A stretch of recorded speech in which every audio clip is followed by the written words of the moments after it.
y también cómo podemos entender las reacciones emocionales que se desprenden un poco de estas dos condiciones. Y quiero iniciar tal vez pensando en una conmemoración muy importante que coincide con la realización del conversatorio de hoy, y es que hoy hace 43 años, un 14 de septiembre de 1977, en Colombia se realizó el primer paro cívico nacional. El primer paro cívico nacional que se organiza en Colombia es el resultado de algo inédito, algo que no había ocurrido, y era que todas las sindicales obreras del país se habían eh, puesto de acuerdo en la realización de un paro con esa magnitud. Había habido muchas movilizaciones sociales en los años previos, había habido un gran desconcierto por lo que significaba el gobierno del Frente Nacional en las décadas anteriores, que era este tránsito del gobierno acordado previamente entre el Partido Liberal y el Conservador. Y había habido también una exacerbación de la violencia política como resultado de la emergencia de los movimientos insurgentes en la década de los 60, pero más aún, y esta era la verdadera razón del paro cívico nacional de 1977, había una condición de desigualdad social y económica muy marcada en el que el salario, digamos que no alcanzaba en realidad para nada. Entonces se convoca este primer paro cívico nacional, 14 de septiembre de 1977 se realiza, pero da origen a uno de los peores, bueno, hay siempre peores episodios en la historia de Colombia, pero un episodio muy nefasto también en la experiencia en las ciudades, y es que da origen a una detención masiva de estudiantes fundamentalmente y de chicos muy jóvenes. La edad promedio de los detenidos es de 21 años en todo el país, pero particularmente en las ciudades de Bogotá, Cali y Medellín. En el caso de Bogotá, la gran mayoría van detenidos al estadio de Techo, que se convierte en un campo de detención masivo, pero también se convierte en un campo de detención y tortura. Luego, a finales del 77, algunos de ustedes lo sabrán, el movimiento insurgente M-19 se roba las armas del Cantón Norte en una Navidad, en un diciembre, en un año nuevo en realidad. Y eso desprende en un evento, y ahora me van a entender por qué estamos hablando de esto, desprende en una eh, práctica bastante recurrente en el país, que es una práctica sistemática de detención y tortura como nunca antes se había dado en el país. Y digo como nunca antes porque se había dado antes prácticas de detención y tortura de forma masiva. Pero a partir de 1977, con ocasión del paro cívico, a los chicos los llevan al estadio de Techo, que en ese momento era todavía, tenía una actividad muy significativa. Les hacen calles de honor, los golpean, hay unas condiciones muy fuertes de violencia contra ellos por su participación en las movilizaciones del paro cívico. Y quería hacer esta alusión a esto por la coincidencia, evidentemente, de la fecha, pero también porque hemos escuchado varias veces en los medios que este es una práctica de represión sin igual, y sin duda es una práctica de represión política de represión policial, perdón, a la que no habíamos asistido en muchos años, pero tal vez tiene su mayor antecedente en 1977, y tiene como antecedente esta fecha también, entre otras cosas, porque la década de los 70 es tal vez uno de los periodos más significativos en la configuración de un sistema policial profundamente militarizado en el caso de Colombia. Ustedes de repente lo han escuchado en los medios, pero uno de los grandes problemas que tiene la institución policial en Colombia es que está muy anclada a la institución militar, depende directamente del Ministerio de Defensa. Y eso se explica, entre otras cosas, por las condiciones sociopolíticas del país que hicieron que entre la década de los 60 y los 70 la Policía Nacional funcionara como una institución profundamente militarizada. Ahora bien, quiero arrancar de esos dos, de los eventos de represión del 77 y de la militarización de la policía, que tienen que ver con lo que estamos hoy conmemorando de alguna manera hace 43 años. Este evento muy seguramente están en la mente de sus abuelos, le pueden preguntar a sus abuelos, de repente en sus papás, pero no creo tanto, pero en sus abuelos está muy presente, porque fue un evento muy significativo que marca un antes y un después en la historia en la historia del país en general. Pero quería retomar, digamos, este evento y la militarización del país para situarnos en otra situación, digamos, muy marcada de nuestro contexto y que tal vez en la que tal vez la psicología tiene mucho que aportar y pensar. Y es que como resultado del paro cívico y como resultado de este contexto sociopolítico que dio origen a la militarización de la Policía Nacional en Colombia, también asistimos a una suerte de militarización de la vida cotidiana. Y esa militarización de la vida cotidiana ha coadyuvado a que interioricemos con cierto nivel de efectividad ciertas prácticas que se vuelven cotidianas. Uno se pregunta de alguna manera con cierto asombro cómo es posible que alguien justifique las prácticas de tortura contra un ciudadano indefenso, ya tirado en el piso, golpeado y apaleado, y que incluso lo justifique, por ejemplo, a la luz de que era una persona que era un borracho, que era una persona que era muy conflictiva, que era un mal esposo, que era violento con su pareja. Fíjense que parte de la explicación tiene que ver con esta dimensión sociohistórica de las emociones que estamos viendo, entre otras cosas, con varios de los estudiantes que están acá en el curso de Psicología Social Crítica, y es que muchas de estas dimensiones, de estas expresiones emocionales, si se quiere, están profundamente atravesadas por un contexto histórico. Y parte de la expresión emocional de alguna manera a favor de la tortura, podríamos decir, a favor de la represión contra ciertos ciudadanos, se inspira fundamentalmente en la idea que heredamos, a mi modo de ver, particularmente de la década de los 70, y no es solamente a mi modo de ver, sino como resultado de una profunda investigación sobre esa época que hice durante 5 años, que lo que empezamos a percibir fundamentalmente es que la justificación de las prácticas de tortura, la justificación del sufrimiento del otro, la justificación de la represión, se vuelve un lugar común fundamentalmente a la luz de un ejercicio político del miedo. ¿Y por qué del miedo? Durante la década de los 70, una de las grandes cosas que termina haciendo el Estado colombiano es apalancar una figura tenebrosa que sin duda, digamos, ayuda para ello, que es la figura de la insurgencia y de las guerrillas. Colombia es un país con varias guerrillas, no solamente con las FARC, ELN, PL, MRT, M19, Quintín Lame. Bueno, tenemos una cantidad de movimientos insurgentes y una exacerbación de movimientos insurgentes llegada a la década de los 70, que permite capitalizar el miedo fundamentalmente que venía desde la Guerra de los 1000 días al comunismo. ¿Sí? El miedo un poco como a, a un pensamiento que en ese momento se llamaba el pensamiento bolchevique, era un miedo instaurado desde allí. Y ese miedo luego se va a capitalizar con cierta efectividad, a mi modo de ver, podríamos decir, se va a administrar con cierta facilidad, porque tenemos un caldo de cultivo, digamos, muy interesante para la producción de movimientos insurgentes, y ese caldo de cultivo pues hace que efectivamente hay un escenario sobre el cual proponer, si se quiere, esta situación de miedo generalizado. Pero lo interesante de esto es que muchas de las reacciones que tiene una parte importante de la población no es la de la indignación ni la del enojo contra la tortura, contra la represión o contra el asesinato de jóvenes indefensos, sino al contrario es un intento reiterado de buscar justificaciones para su ocurrencia. Y eso es tal vez a mí lo que más me sorprende. Lo que más me sorprende no es que haya mucha gente indignada, eso digamos me parece algo habitual, es esperable que haya mucha gente indignada porque haya asesinatos de forma indiscriminada por parte de la Policía Nacional y hayan prácticas de tortura que terminaron en el asesinato de un ciudadano, sino tal vez lo que más nos debería llamar la atención es que haya gente que está de acuerdo con la tortura y con la represión.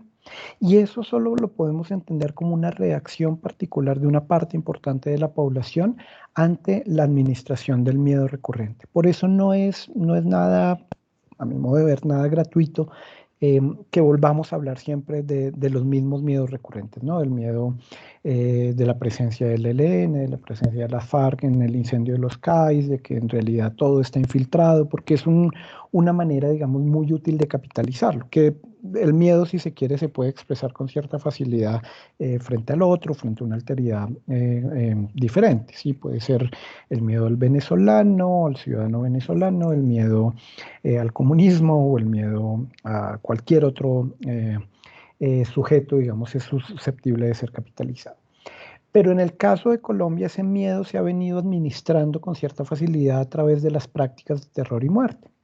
Y por eso para esta conversación le proponía yo a Ana Lucía que conversáramos sobre las emociones y la violencia política, porque digamos que no podríamos entender las reacciones emocionales de los ciudadanos ante, digamos, como justificando este tipo de prácticas y este tipo de asesinatos sin entender las condiciones previas de su ocurrencia. Y esas condiciones previas de su ocurrencia tienen que ver con las masacres reiteradas que venimos registrando en los últimos años, en los últimos meses, el asesinato de líderes sociales que llevamos en este año. Porque si no lo entendemos a la luz de eso, simplemente estaríamos suponiendo que nuestra emocionalidad y nuestra reacción emocional es el producto sencillamente, o este tipo de reacciones emocionales es el producto simplemente de una coyuntura, cuando en realidad lo sabemos, y eso los psicólogos lo sabemos bastante bien, es el resultado de un acumulado de condiciones sociohistóricas que las proveen. En el caso particular de las reacciones, si se quiere, en contra de la institución policial, lo veíamos en la clase con varios de los estudiantes de psicología social crítica, eh, tendríamos que entender que la violencia perpetrada por un criminal cualquiera no es la misma, no produce la misma emocionalidad que la violencia perpetrada por un agente estatal. La violencia perpetrada por un agente estatal no solamente produce rabia, que es la misma que me puede producir a mí cualquier otro hecho de violencia que ocurre, sino que la violencia producida por un agente estatal estimula la producción de otro tipo de emociones que la acompañan, que son complejas, ¿no? Entonces tenemos la rabia propia de que se asesine a alguien, eso sin duda pasa para cualquier persona que siente que algo que no debió ocurrir ocurrió. Pero a esa rabia se agregan otras emociones y otras sensaciones y reacciones también asociadas a ellas que tienen que ver, por ejemplo, con la indignación, ¿no? Con la sensación de injusticia, con la sensación de que esto que acaba de ocurrir no solamente no debería haber ocurrido, sino que no debería haber ocurrido en manos de quien ha ocurrido, porque no se espera que la institución, un agente estatal, sea capaz de cometer un crimen cuando su labor justamente es la de proteger, ¿sí? Y esto, digamos que tiene otras consecuencias. Tiene una consecuencia fundamental y es que fractura el vínculo de confianza fundamental con los que los seres humanos construimos el pacto social que nos permite desenvolvernos socialmente. Ese pacto social se fundamenta esencialmente en que las instituciones deben protegerme o deben garantizarme ciertas cosas. En contraprestación, yo ofrezco mi sometimiento a esas leyes y ofrezco, por ejemplo, mis impuestos. Ofrezco una parte de mi territorio dependiendo del sistema político en el que viva. Pero esas instituciones, digamos, yo ofrezco eso y en contraprestación me deben brindar protección. Si eso no pasa, entonces lo que ocurre es que yo estoy rompiendo el vínculo fundamental de confianza con el que debo sustentar mi vida cotidiana en un escenario institucional. Es decir, yo no debería poder salir a la calle suponiendo que alguien me va a hacer daño, ¿sí? Pero peor aún, no debería salir a la calle suponiendo que quien me va a hacer daño o quien me puede llegar a hacer daño es aquel que me debe proteger. ¿Por qué? Porque eso rompe completamente la expectativa que yo tengo para relacionarme con la vida cotidiana, para relacionarme en la vida cotidiana con los demás. Si yo salgo a la calle suponiendo que me van a robar, como le puede seguramente suceder a muchos bogotanos cuando van a ciertos lugares de la ciudad, dicen, uy, si voy allá puede que me roben.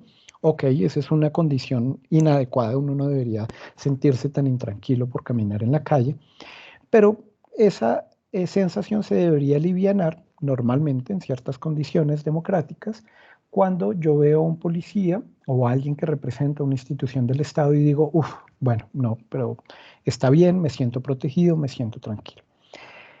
Lo que vamos a encontrar recientemente es que ese pacto social se ha roto, no se ha resquebrajado. Y ese resquebrajamiento ha traído como consecuencia que los sujetos no nos sintamos con la misma confianza para poder salir a la calle y desenvolvernos en la vida cotidiana. Dejaría un poco este punto preliminar hasta acá como para poder conversar con ustedes desde aquí.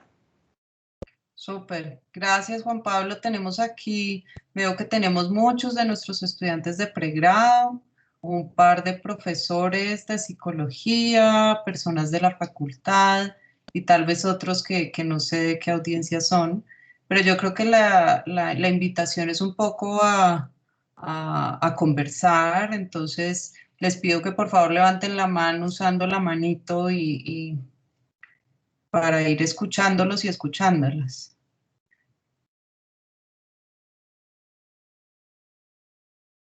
María Juliana, dale.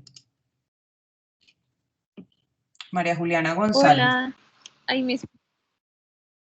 Sí, Es que yo sí. tengo una pregunta, o sea, digamos, con pues lo que está pasando y pues la persona que mató a la policía, como que mucha gente lo justifica diciendo que era una mala persona.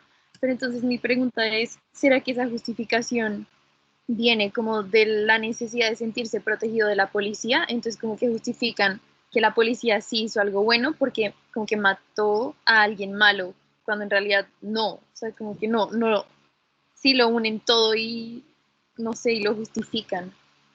Gracias, María Juliana. Sí, fíjate que hacia allá quería llegar y creo que tú lo has dicho con una claridad muy importante y es, fíjense que la reacción emocional, uno se indigna mucho con muchos comentarios, ¿no? En la familia, en diferentes sectores hay gente que dice, bueno, pero pues es que ese man era un borracho. Y uno dice, ah, caramba, pero esto no, como que no suena algo, esto no suena como una justificación muy adecuada para matar a alguien, ¿no? Creo que una persona sea borracha no cuadra allí. Pero hay que construir en efecto, y muchas personas se dieron a la tarea de construir un repertorio que permitiera sustentar la justificación de ello justamente ante la búsqueda de mantener esa condición de protección y esa condición de confianza fundamental. Si yo no encuentro esa condición, pues entonces el pacto social en el que estoy situado, pues se empieza a resquebrajar y eso es incluso a veces más angustiante que constatar que efectivamente eh, estoy situado en un lazo social inestable, sí, como que darme cuenta que quienes me protegen no me protegen, sino que son responsables de crímenes, a veces es de un choque muy fuerte, si se quiere, con la realidad. De manera tal que lo que termina así ocurriendo, a mi modo de ver, en muchos casos, es que las personas intentan apelar a esta práctica justificatoria que uno dice, bueno, pero esto pareciera que no tuviera empatía, ningún nivel de empatía. Sí lo tiene con otras personas, lo tiene con otros vínculos. Y esto se parece perdón, y esto se explica, pero esto es lo que quisiera que no perdiéramos de vista, con los ejercicios de militarización de la vida cotidiana de los que somos herederos en el país desde hace un tiempo importante, pero sobre todo desde la década de los 70 en el país, en el que nos acostumbramos a que los crímenes, las prácticas delincuenciales, en general, como todos los delitos, eh, digamos, fueran por lo menos en nuestro imaginario recreados en una lógica bélica, que esto se parece mucho a la sociedad norteamericana. La sociedad norteamericana, ustedes lo pueden ver reflejado en las películas gringas, refleja mucho la gestión del conflicto social y de delincuencia a través de una lógica bélica. Y esa lógica bélica supone que fundamentalmente debe llegar unos tipos muy bien armados y acabar con todo lo que se encuentre y ya con eso quedamos tranquilos. ¿Sí? Cuando llega Rambo ya como que todo se aliviana, todo queda tranquilo. Y por eso, a mi modo de ver, lo que ha ocurrido en el caso colombiano con estas prácticas justificatorias o estos discursos justificatorios, no digo de los políticos, sino de la gente del común, está muy anclada en que nos acostumbramos a dirimir este tipo de situaciones conflictivas o delincuenciales sobre la lógica bélica, sobre la lógica de que hay que eliminar a todos, ¿sí? Hay que matarlos a todos. Que como digo, se emparenta mucho con esta idea del ciudadano norteamericano que se apropia de armas y que dice, bueno, acá en cualquier momento si viene alguien a robarme, yo le disparo, ¿sí? Y esto no es gratuito. Colombia y Bogotá particularmente es una de las ciudades con más porte de armas en general, con más posibilidad de acceso a las armas de manera indiscriminada. Usted se sorprendería de la cantidad de personas que tienen armas en todo lado. Y de alguna manera esto que señala María Juliana, pues me parece que justamente lo que hace es que proyectamos las lógicas bélicas, si se quiere, en la disolución o en la resolución de las prácticas de los conflictos cotidianos. Juan Pablo, había una mano levantada de Nayib Santiago Pardo. Si estás por ahí, Nayib, ¿quieres hacer tu pregunta o comentario? Sí, sí, sí. Dale. Pues digamos que hablando justamente de las justificaciones, yo pues lo veía también más como por el otro lado, como que siento que las personas están basándose, no sé, en todas sus acciones con base a estos dos policías nomás, como que a estos dos policías mataron a esta persona, entonces ahora la policía es mala, entonces ahora destruyamos todos los CAIs, hagamos pánico, todos los policías son malos. Entonces siento que esa justificación también va como del otro lado, como se basan en este simple hecho para ya atacar toda una institución que pues en su mayoría no es así.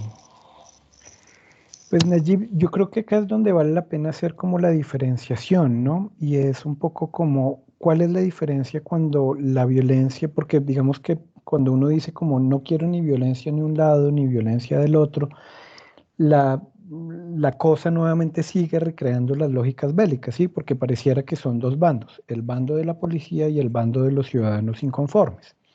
Pero aquí es donde creo que tal vez tenemos que mirar con más detalle por qué acontecen ciertas violencias y desde dónde acontecen.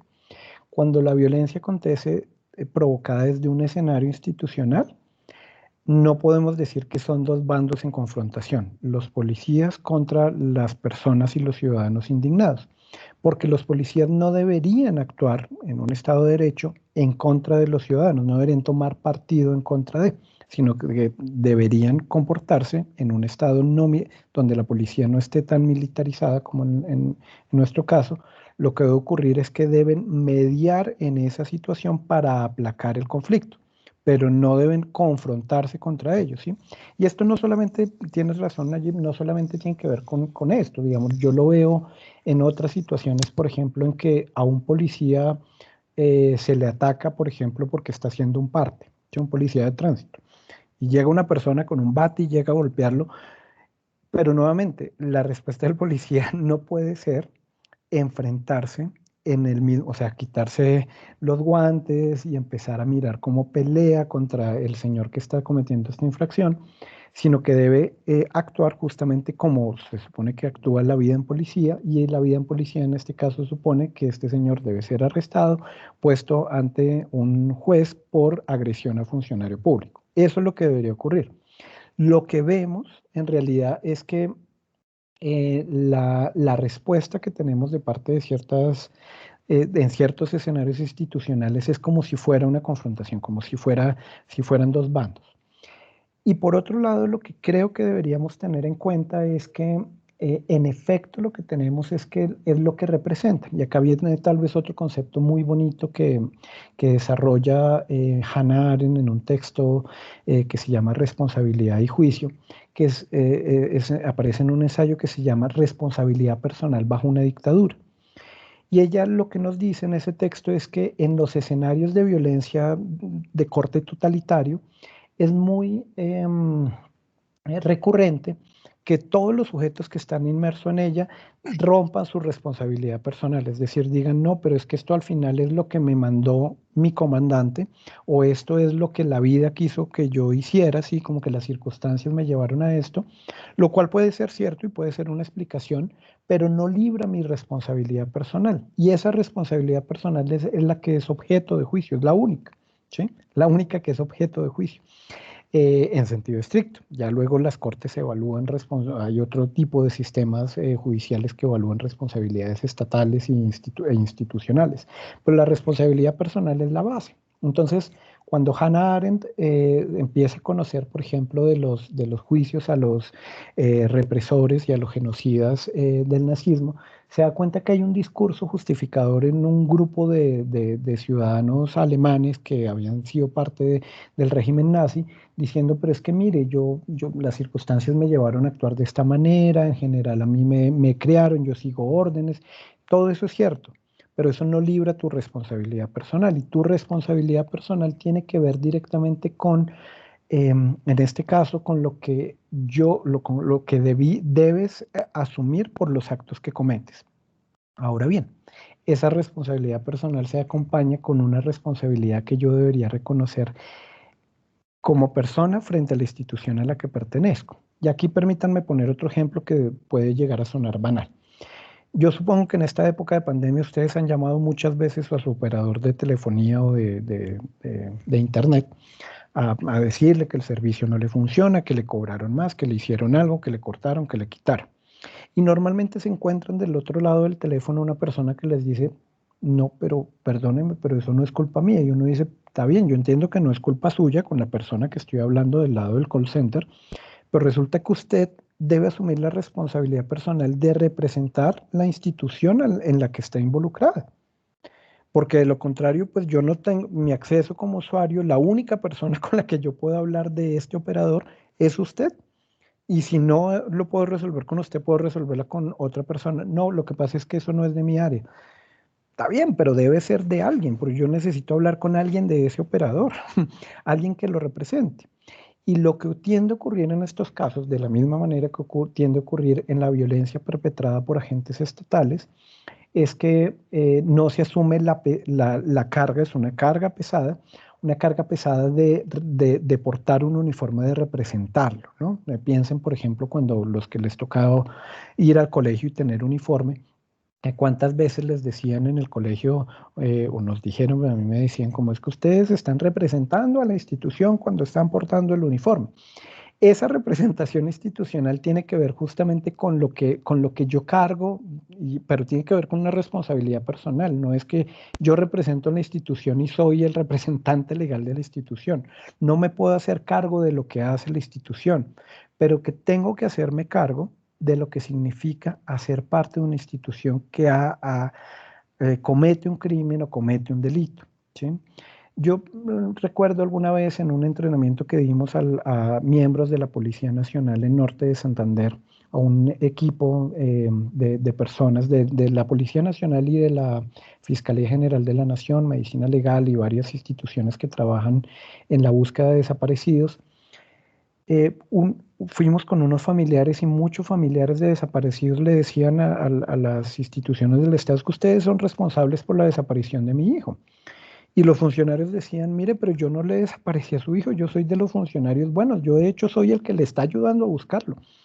Y los familiares le decían, yo sé eso, pero lo que usted no sabe es que usted tiene que asumir el hecho que usted hace parte de la institución que hizo que durante 30 años este caso quedara en la impunidad. Y si yo no me hago cargo de eso, pues entonces no puedo reconstruir esto que insistía hace algún tiempo, que es el pacto básico de confianza con las instituciones. ¿Me explico? De alguna manera necesitamos fundamentar nuestro pacto social en un vínculo de confianza con el otro, pero para construir confianza, en el caso de muchas instituciones estatales colombianas, tenemos que restituir la confianza. Y la restitución de la confianza supone que yo haga actos de contrición, aun cuando este ser humano no haya sido el responsable, ¿sí? Tal vez fue la administración anterior, tal vez fue otra persona de mi misma institución, pero tengo que asumirlo. Y uno dice, pero yo no maté a nadie. Y uno dice, claro, hay policías que no han matado a nadie, completamente de acuerdo. Pero entonces el tema es que como yo hago parte de esa institución, tengo que asumir esa pesada carga. No sé si les ha pasado, y con esto termino, perdón que me alargue un poco en este punto, pero creo que es importante. ¿Les ha pasado que le dicen, es que los estudiantes de los Andes son tal cosa? ¿O es que los uniandinos son tal cosa? O dice, no, pero es que no todos los uniandinos son eso. Yo no puedo estar recogido en esa imagen. Pero tengo que asumir la pesada carga de a veces caer en el estereotipo y ayudar a desmontarlo, ¿sí? Esa es la responsabilidad personal que me cabe a mí frente a esto. ¿sí? De alguna manera, yo puedo sumar a esta, idea de reconciliación o esta idea de reconstrucción o de restitución de la confianza, puedo sumar otros escenarios que pueden ser asumir la responsabilidad personal que significa ser parte de una institución, ¿sí? Y eso pasa tal vez por no situarme del lado de que yo soy bueno y punto, porque yo soy un policía bueno, sí, sin duda usted puede ser un policía bueno, pero el tema es que su institución está manchada, entonces parta de eso. Y un último ejemplo, perdón, porque quiero poner muchos ejemplos para que esto no se entienda como son simplemente como una reflexión contra la policía. Millonarios, el club de fútbol. Club de fútbol durante las primeras discusiones de acuerdos de paz con las FARC, el presidente de Millonarios, que en ese momento Millonarios creo que estaba adscrito a la Caja de Compensación Familiar, yo no sé nada de fútbol, así que ni idea, y no soy hincha de Millonarios tampoco, pero el presidente de Millonarios dijo que Millonarios debía devolver todos los títulos que habían sido logrados a través del dinero del narcotráfico, que ese era el primer acto de reconciliación que podía hacer un club de fútbol. Y invitó a América de Cali, que tremendamente marcaron el narcotráfico, también a que hiciera lo mismo. Obviamente esta propuesta no surgió, por eso no cobró fuerza, pero era una propuesta que a mi modo de ver suponía, yo no, claro, los hinchas de Millonarios van a decir, pero yo no tengo nada que ver con eso fue en los 80. Está bien, fue en los 80, pero fíjense que ese gesto simbólico pesa muchísimo más, incluso, que el orden judicial, que también tiene otra dimensión simbólica, tiene otra dimensión para la construcción como sociedad. Y por eso tal vez lo que más o menos hizo la alcaldía de Bogotá tiene un peso para los familiares, tiene un peso para las víctimas, y es tener ese gesto de solicitar perdón, aun cuando ese funcionario no fue el que mató a nadie. Significa que yo asumo la responsabilidad personal de hacer parte de esa institución. Y ahora sí me cayó, lo lamento hablar tanto. Quería invitar, había varios manos levantadas, incluso algunos que ya la bajaron, pero quisiera de pronto que escucháramos varios comentarios o inquietudes de los demás y de pronto después vuelves y recoges algunos comentarios tuyos. Entonces, Salomón, María José, y ahora voy a invitar a otros que recuerdo que han tenido la mano levantada para que se animen. Salomón, dale. ¿Me escuchan? Sí. Vale, listo. Hola, a mí sí me venía por toda la mente un poco estas lógicas de las que hablabas, Juan Pablo. No sé, de pronto sugerir tentativamente que también, digamos, de acuerdo a de pronto generalizando un poco los patrones de crianza que se han visto también mismos en este país, pues profundamente marcado por lo que es la violencia, ¿no? De pronto se ha generado como un tipo de asociación de que la única forma en la que yo pueda sentir de pronto orden o seguridad es que netamente tiene que haber autoritarismo. Hay gente que como que no ve más allá, digamos, de un posible acuerdos, ¿sí?, sociales si no está el autoritarismo de por medio. Y pues de pronto se me vino un poco a la mente eso. La natural. Gracias. Dale. Sí, yo creo que es interesante. Seguro Juan Pablo tiene cosas que decir, pero ha sido una hipótesis sobre la violencia en general. María José, ¿cómo estás? ¿Cómo te va? Bien. No, pues yo quería mencionar que últimamente he visto como muchas publicaciones en las redes mencionando algo parecido a, entonces, porque un doctor, no sé, un profesor han abusado de su profesión, agrediendo a la persona, entonces ya tenemos que quemar a todos los doctores, a todos los profesores, y a mí se me hace que no está teniendo en cuenta muchas situaciones contextuales. Para empezar, los casos de abuso policial históricamente se han dado en una proporción infinitamente mayor en otras instituciones, pues en otras profesiones. Solamente en casos de agresión sexual hay más de 500 casos y otros 300 en investigación, o sea, y eso en los últimos, no sé, 5 años, se me hace pues totalmente absurdo. Además, hay que tener en cuenta que la institución policial, pues la policía, pues no sé cómo decirlo, urbana, también la militar, ellos están en una institución formativa. Se supone que a ellos les enseñan con ciertos valores, ciertos principios que deben poner diariamente en práctica con la ciudadanía. Entonces, no son civiles normales que están en su, no sé cómo decirlo, sí, en su libertad de comportarse de cierta manera, sino que están más comprometidos porque así decidieron hacer parte de la institución. Entonces, tienen una obligación, un compromiso con la ciudadanía.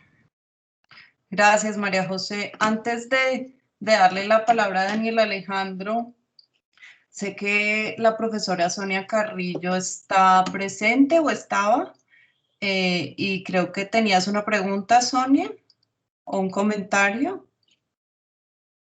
No, Ana Lucía, te agradezco. Pues tenía un comentario, pero ya lo dijeron, era relacionado con la intervención alrededor de todas esas pautas de crianza y todos esos patrones a nivel familiar que se forjan pues desde temprano y que inciden mucho no solamente en la manera como reaccionamos frente a estos eventos de violencia, sino en las mismas discusiones que tenemos alrededor de estos eventos. Entonces, ¿cuál es la posición que tomamos? ¿Qué tan intransigente o qué tanto aceptamos la opinión de los otros? Pues tienen como mucho peso en esas reacciones, pero era algo que ya mencionó otra persona. Te agradezco. Sonia, muchas gracias. Yo quiero, Ana Gabriela Baños, no te conozco, pero sé que has tenido la mano levantada. No sé si todavía quieras compartir algo. Buenas tardes. Buenas tardes, ¿cómo estás? Sí, quería hacer un pequeño comentario y al mismo tiempo, no sé, exponer mi punto de vista. Respeto mucho a la persona que habló ahorita, anterior del profesor, pero como él lo dijo, no es un simple hecho. Tristemente en Colombia miramos todas las situaciones como eso, como si fueran simples hechos. Y no tienen que tocarnos a nosotros personalmente, donde nos duele para que dejen de ser pequeños o simples los hechos en Colombia. Tenemos que ponernos un poquito en el considere de esa otra persona. Claro está, tenemos que mirar los dos puntos de vista. Tristemente en Colombia la situación social y de violencia desde hace más de 50 años es bastante crítica, no es ahora, ha sido desde 50 años atrás. Si nosotros le preguntamos a nuestros padres que hagan recorderis de toda esta situación, vaya, nos pondríamos a llorar inmensamente de ver la situación. Lo que pasa es que nosotros estamos viviendo es ahora, y ahora es que nos está tocando. Y no son simples los hechos, cada día son más crudos, más dolorosos. No es simplemente ver unas imágenes de una tortura para que nos toque a nosotros y nos duela en el corazón. Entonces, no es mirarlo así con que a mí no me afecta, no me están tocando, no me duele, no me voy a poner en esa situación. Claro está, no quiero justificar en ningún momento las acciones de los vándalos que tristemente volvieron a Bogotá nada en estos días. No, hasta allá tampoco, pero tampoco podemos ser ajenos a todo lo que nos está doliendo, nos está afectando, porque sí nos está afectando a todos. La situación psicológica de Colombia cada día está crítica por toda esta situación. Entonces, tenemos que ser un poquito como más objetivos en toda esta situación. Gracias. Perfecto. Yo quisiera de pronto, yo creo que hay por lo menos 2 manos levantadas y sé que Marlon también la tenía hace un rato, pero Juan Pablo, no sé si de esto pues quisieras comentar algo de las intervenciones hasta el momento. Sí, tal vez un comentario pequeño que tiene que ver con cómo entendemos los impactos psicosociales de estas condiciones. Y lo quisiera plantear como en dos sentidos. Por un lado, en los impactos psicosociales que tiene la impunidad, que son tal vez unos de los impactos que hemos documentado, que se ha documentado por psicólogos y psicólogas en diferentes contextos, sobre todo de dictadura y de guerras civiles, que tienen un efecto, digamos, muy significativo en la vida cotidiana de las personas. Los impactos psicosociales de la impunidad se expresan justamente en el hecho de que cuando no hay justicia reiterada, pues fundamentalmente lo que creamos es un caldo de cultivo altísimo para que la indignación no tenga la indignación, el resentimiento, los sentimientos de venganza, la necesidad de hacer justicia por mano propia no estén contenidas socialmente. Entonces, en la medida en que yo tengo un acceso a la justicia como sociedad, pues esa sociedad, digamos que tiene también una salud mental, una salud psicosocial mayor, porque digamos que no está creando condiciones justamente para el rechazo, o no está creando, tal vez valdría la pena decir, condiciones para el acceso a la justicia, límites para el acceso a la justicia. Y esos impactos psicosociales de la impunidad, digamos que también en el caso colombiano tenemos una larga tradición en el que los eventos de violencia a manos de agentes estatales pues no han sido justamente bien librados. Y no solamente de violencia, también puede ser incluso por corrupción, ¿sí? En aquellos casos en los que la sociedad colombiana no percibe justicia, es más habitual que hayan sentimientos de indignación, que hayan más habitual que haya resentimiento y hayan deseos de venganza. Pero, y esta es una aclaración, eso no deriva necesariamente en una expresión de una violencia física contra el otro que no hace justicia. Me explico, hay muchas maneras en las cuales el sentimiento de enojo, rabia, indignación, resentimiento, deseos de venganza se pueden llegar a materializar en otras cosas. Y digamos, yo siempre lo digo, lo cuento de esta manera en otros escenarios, y es un ejemplo para mí de esto está materializado en Hamlet de William Shakespeare, y este es un escenario profundamente marcado por la impunidad, ¿sí? Hamlet se da cuenta que en realidad su tío Claudio ha matado a su padre y que su madre se acaba de casar con su tío Claudio. Está muy, muy molesto y su padre se le hace presente a través de una figura fantasmal y le dice, mira, haz justicia porque pues esto es terrible. Pero Hamlet no va a matar a su tío Claudio, sino que Hamlet lo que hace es organizar una puesta en escena, un lugar en el que se permite entrever, en el que los culpables se pueden ver a la luz pública, se ponen en evidencia. Y es tal vez un entramado simbólico, más allá de que todos terminan muertos en la obra de Hamlet, que ese es otro tema que saco de aquí como reflexión, pero en realidad lo que ocurre en Hamlet es que lo que nos muestra Hamlet y otros escenarios similares en los que está atravesado por impunidad es que el entretejido de lo simbólico es fundamental también como forma de justicia. Es decir, no solamente necesitamos condenas ejemplares, no solamente necesitamos paredón público, también podríamos apelar a la verdad, por ejemplo, como un contenido fundamental para hacer justicia, a las prácticas simbólicas de solicitudes de perdón y reconciliación, a las prácticas simbólicas de solicitudes o que representan un poco como otra cosa. La puesta de rodillas de los policías en Estados Unidos después del asesinato de George Floyd apuntaba a eso. El acto de perdón que hizo la alcaldía seguramente apunta a eso. Pero fíjense que acá tenemos menos solicitudes de perdón y más un discurso a veces más instaurado acerca de que las víctimas deben perdonar, de que no deben resentirse. Está bien, pero eso mismo pasa incluso, por ejemplo, en la violencia machista, ¿sí? La violencia machista, como le llaman en España, pues necesita también un acto de solicitud de perdón de parte de los que la han cometido, pero el tema es que insistimos tal vez más en que las mujeres víctimas lo perdonen y no en que los hombres hagan las solicitudes de perdón. ¿Me explico? Y acá es donde tenemos, digamos, un componente, a mi modo de ver, indispensable en este proceso, y es identificar justamente este potencial simbólico que tienen justamente otras prácticas de verdad, otras prácticas de reparadores. Y lo último, no, lo último lo guardo para tal vez mencionarlo más adelante para no robarme la palabra.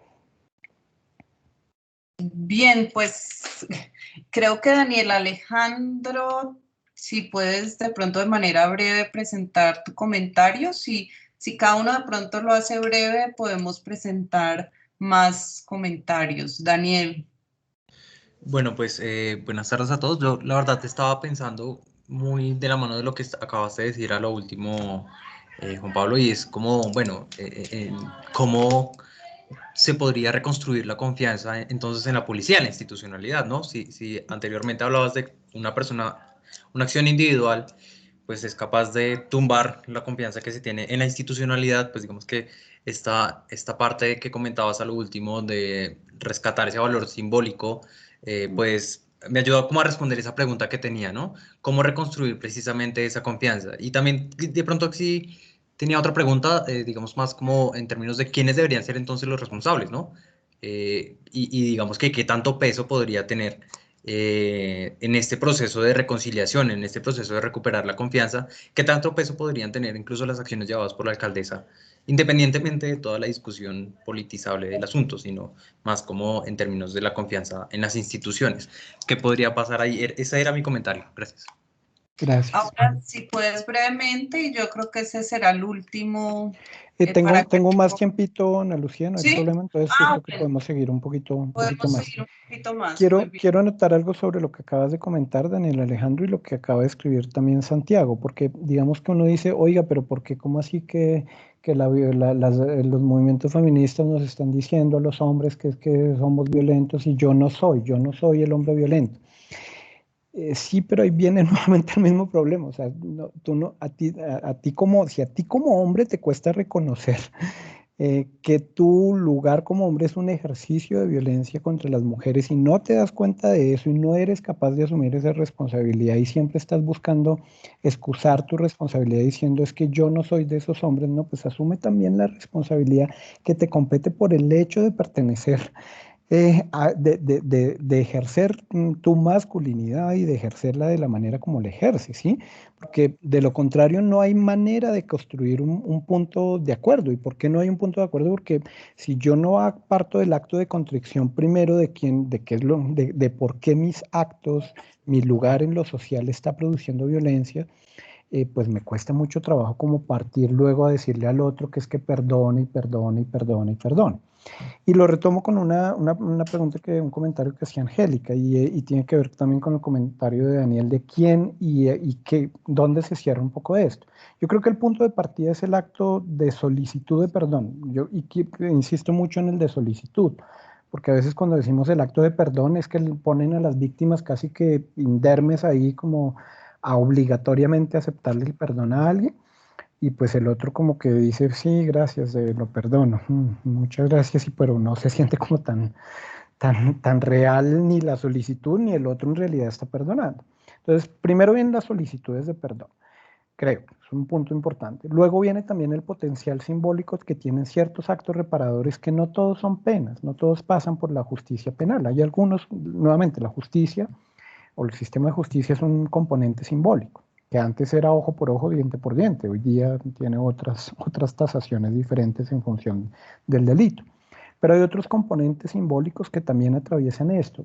Ahí en los Andes, al lado de donde hoy día están construyendo el centro cívico de la Universidad de los Andes, enfrente de AU, del edificio de aulas, queda una estación de policía. En esa estación de policía una niña fue abusada y fue asesinada.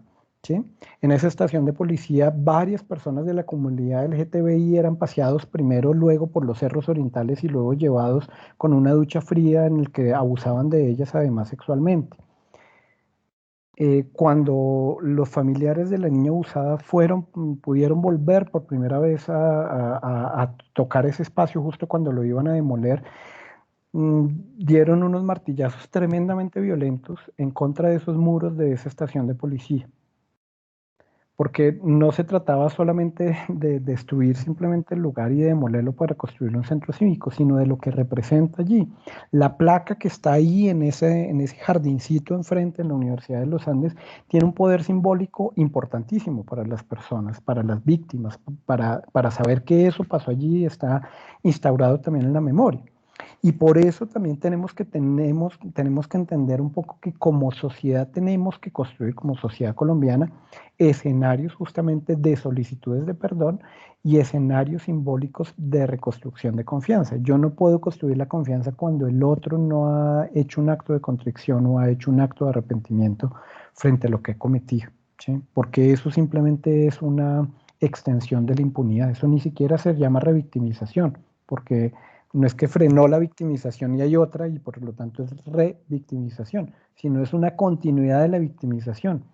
Por eso tenemos que mirar un poco como con perspectiva de qué manera construimos un lazo social fundamentado, insisto, en la confianza en las instituciones. Y el primer punto de vínculo de confianza con las instituciones es justamente que usted pueda salir que usted pueda partir del hecho de que aquellos que cometen errores en términos institucionales tienen una condena simbólica, real o material, y dos, que ante eso tienen una práctica de arrepentimiento. ¿Por qué la corrupción sí instala con cierta facilidad? Justamente la corrupción no tiene condena, ¿sí? La corrupción en Colombia no, entonces seguramente es habitual que la sigamos viendo como horizonte de vida.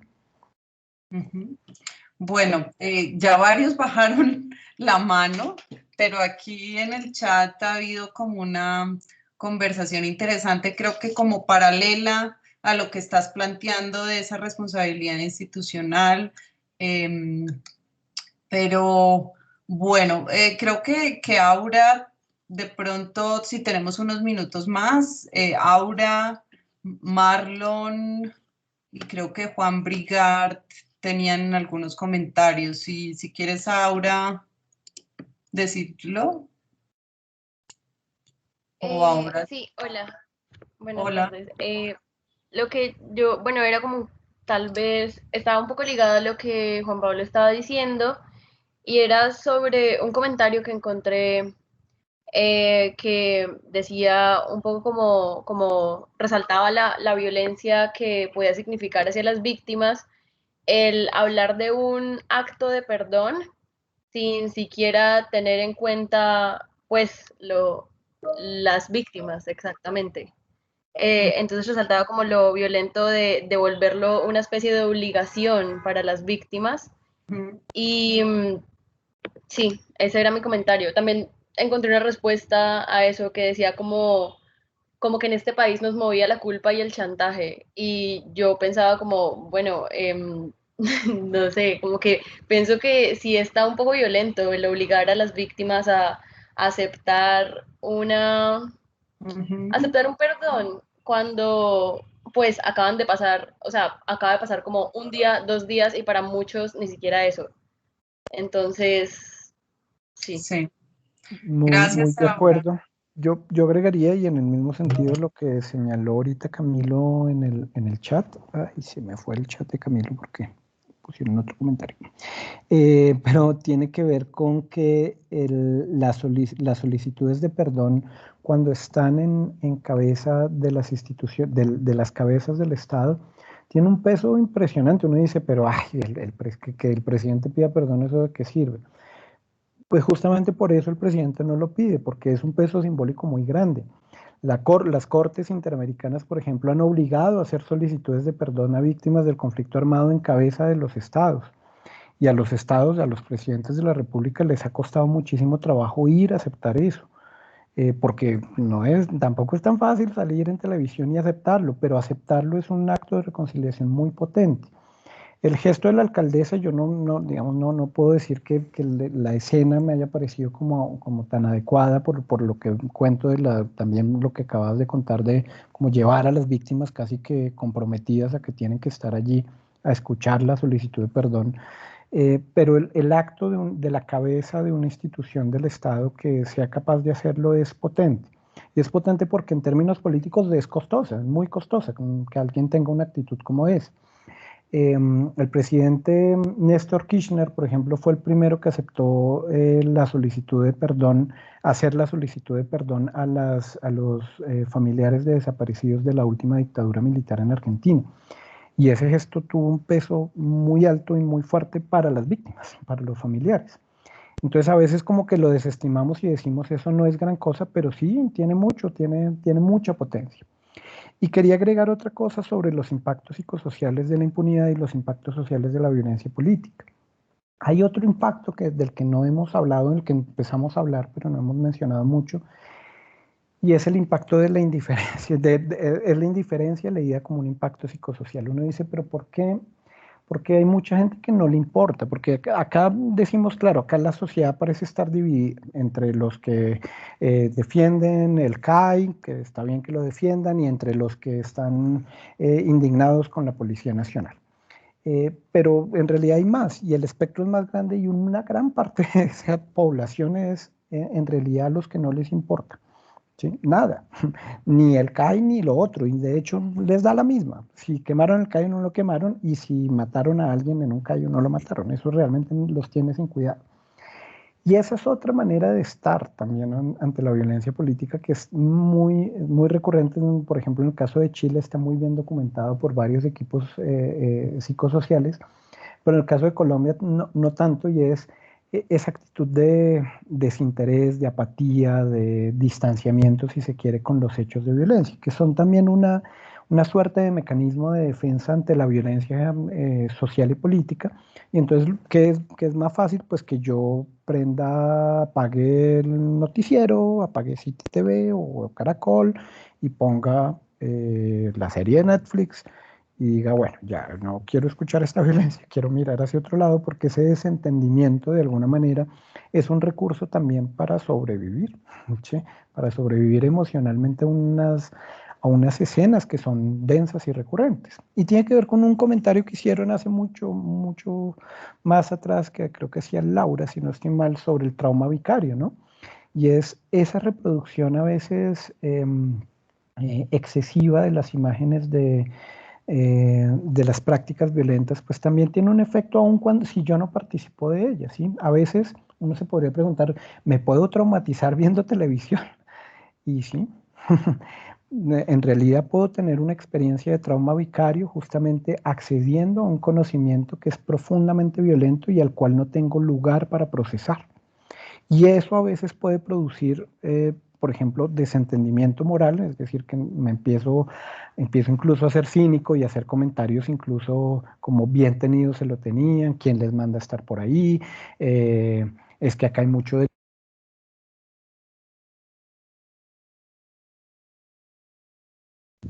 Juan Pablo, se te mutió el micrófono. No te estábamos escuchando. Desde hace rato. No, hace un poquito. Bueno. Desde que empezaste a hablar de los comentarios cínicos. Ok, perfecto, sí. No, debe ser que alguien puso silenciar a todos y ahí también me silenciaron.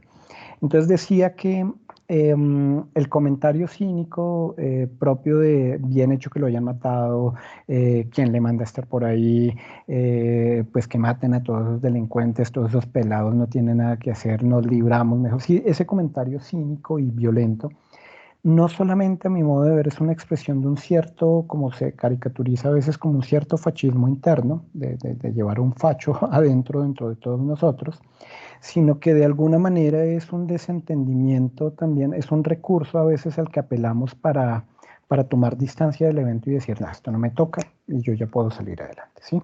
Y ahí es donde creo que en general los psicólogos y en particular los que estamos acá tenemos un rol muy importante. Y es el rol de hacer pedagogía, no para convencer al otro, desmontarlo de sus ideas autoritarias o fascistas que reivindican la tortura, por ejemplo, sino para lograr entender desde dónde está situado su comentario. Cuando no está situado desde el fascismo, sino que está situado a veces desde un lugar cómodo, que es como yo prefiero mirar a otro lado porque con eso me siento mejor, ¿sí? De alguna manera eso me hace sentir un poco diferente y tengo un rol en la sociedad un poco distinto también. Bien, Si te parece, Juan Pablo, creo que la discusión en el chat está muy nutrida, pero Marlon hace rato creo que quería comentar. Yo creo que de pronto podemos escuchar a Marlon y después de pronto cerrar la conversación y seguro que propiciaremos desde el departamento otros espacios para seguir conversando sobre este tema tan importante y donde la psicología creo que tiene mucho, mucho para aportar, aunque a veces veamos que los antropólogos o politólogos o los historiadores hablan primero, pero creo que en psicología, psicología social crítica, psicología del desarrollo, bueno, todas las psicologías tenemos un montón que decir. Escuchemos, yo creo que a Marlon. Hola, ¿me escuchan bien? Sí, ¿cómo estás, Marlon? Mal por todo esto, de hecho. Pero solo quería decir, porque es que hay algo que me sigue rondando en la cabeza desde hace rato. ¿Cómo podemos hablar de perdón si se crea una protesta frente a una muerte únicamente en Bogotá? Porque pues han habido miles de muertes que la policía en nombre del Estado ha matado a muchas personas. Se crea una protesta frente a eso y la reprimen.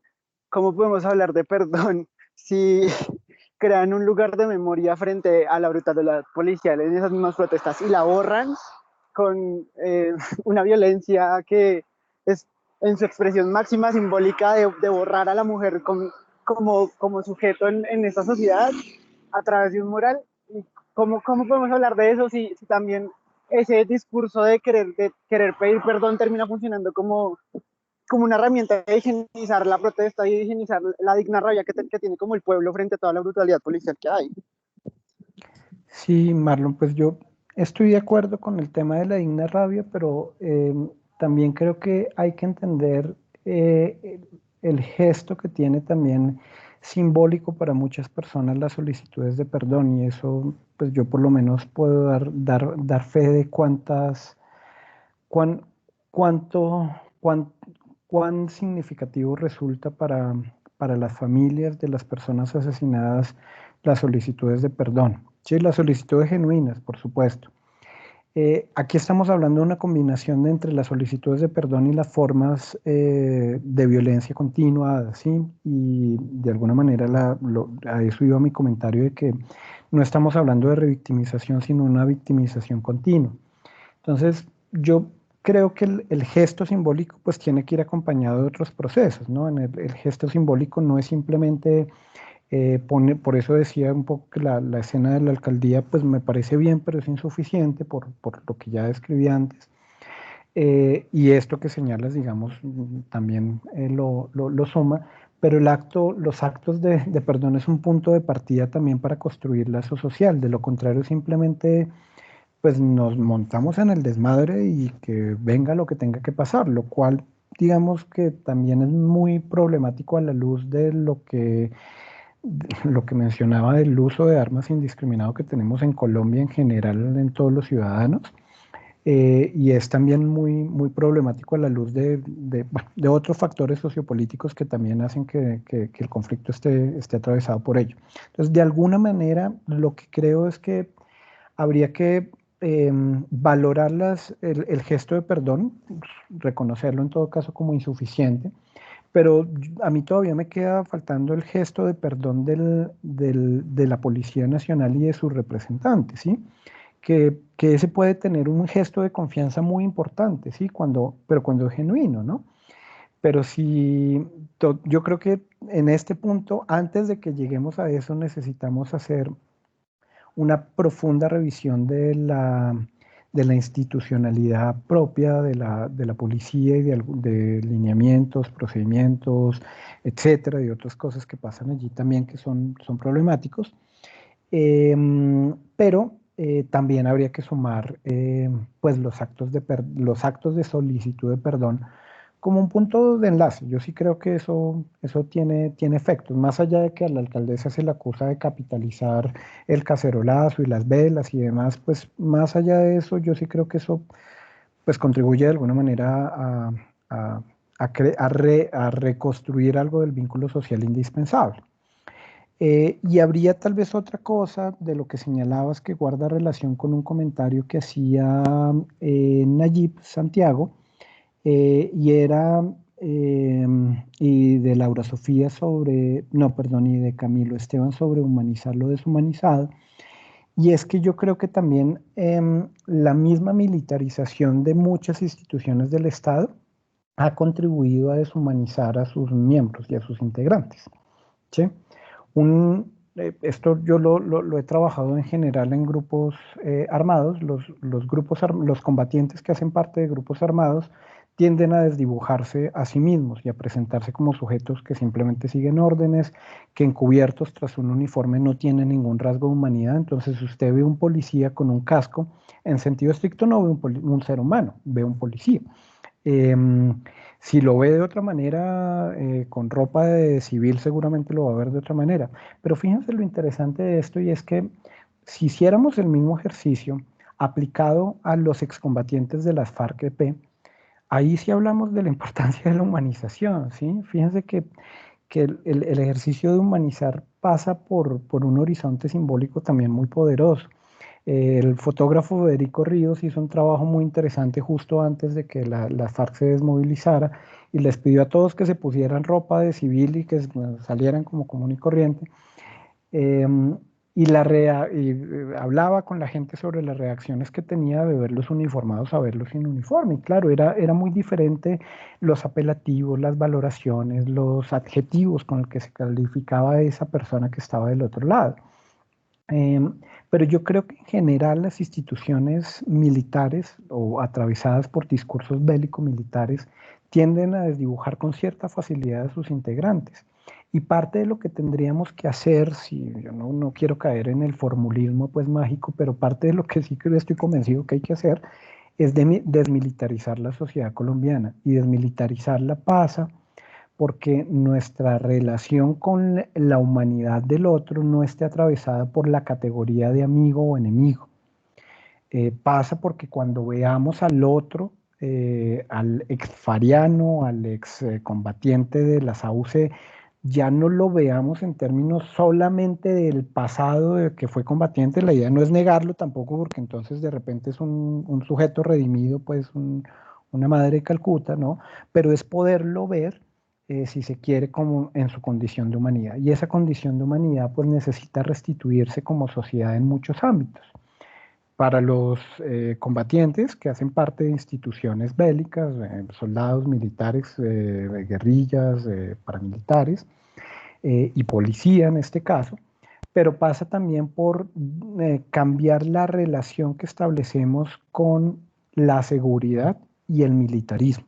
El militarismo está profundamente anclado a la seguridad y en esa medida todas las acciones de conflicto social son entendidas como son tratadas, son administradas políticamente como una amenaza a la seguridad nacional, cuando muchas en realidad son la expresión de un conflicto social, ¿sí?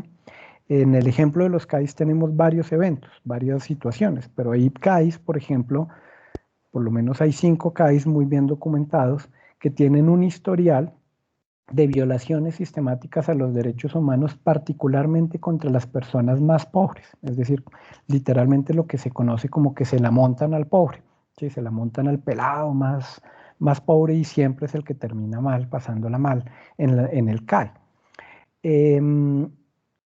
Si nosotros no desmontamos también eso, entonces vamos a ver al otro simplemente como un enemigo al que hay que eliminar, ¿sí? Es como un marco, lo vamos a ver en social crítica para varios que están acá del curso, es como el marco de guerra, como los marcos de guerra producen una relación epistémica con la alteridad. Entonces terminamos viendo al otro como una vida desprovista de sentido o una vida que no es digna de duelo, de alguna manera. Muy bien, pues yo quisiera valorar pues como todos estos comentarios, muchos que seguro se van a quedar por fuera. Agradecerte, Juan Pablo, creo que esta es una conversación que seguirá y que seguirá en tu clase y que seguiremos propiciando otros espacios, pero pues resalto como este inicio, tuvimos una asistencia casi de 107 personas, estudiantes que veo son de pregrado y posgrado, veo también profesores, veo también personas de la facultad, administrativos, Entonces yo creo que estaremos mirando y trayendo, digamos, otros profesores invitados con los que podamos ver otras perspectivas y profundizar en qué es lo que la psicología tiene para ayudarnos a pensar sobre esta situación actual, que como dice Juan Pablo, tiene una historia y un contexto bien amplio. Vamos a dejar la grabación, sí, ya no sé si fuiste tú, Juan Pablo, pero alguien se percató de grabarlo y yo creo que lo vamos a estar compartiendo en nuestra página web. Sí, yo creo que lo que queda es que queda acá como charla de Teams, después de que se cierre, queda el registro de la grabación.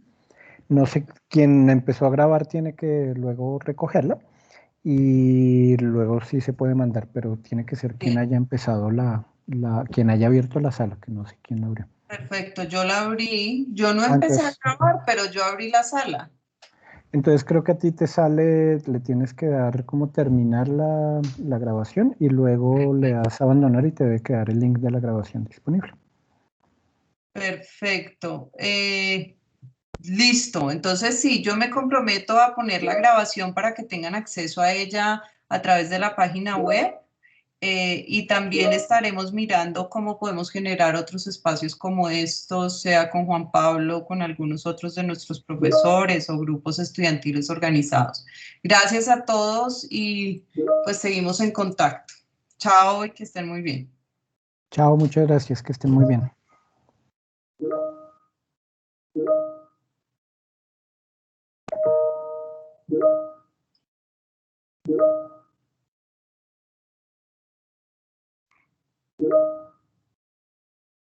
Juan Pablo. Hola. Sí. Una pregunta logística. Dime. Entonces yo cuelgo y puedo acceder a la grabación para Sí, pero entonces lo que pasa es, ahí está Juan, Juan nos explica. Juan, hola, ¿cómo estás? Juan. ¿Ana Lucía? No, soy Salomón. Ah, Sí, no. yo... Entonces, perdóname un segundito. Entonces, primero, Ana Lucía, dale finalizar grabación. Ah, no, quien la inició fue Salomón, justamente. Sí, fui yo. Ya les iba a comentar. Ah, ya, Muchas dale. gracias. Dale. Salomón, ¿tú me puedes hacer el favor de enviármela a mi correo electrónico o cómo Dale. hacemos? Yo creería que se podría, ¿cierto? Eso queda grabado en una carpeta en... Ahí mismo en Teams. Ah, ok, listo. Pero entonces Vale. dale detener grabación y antes de salir, porque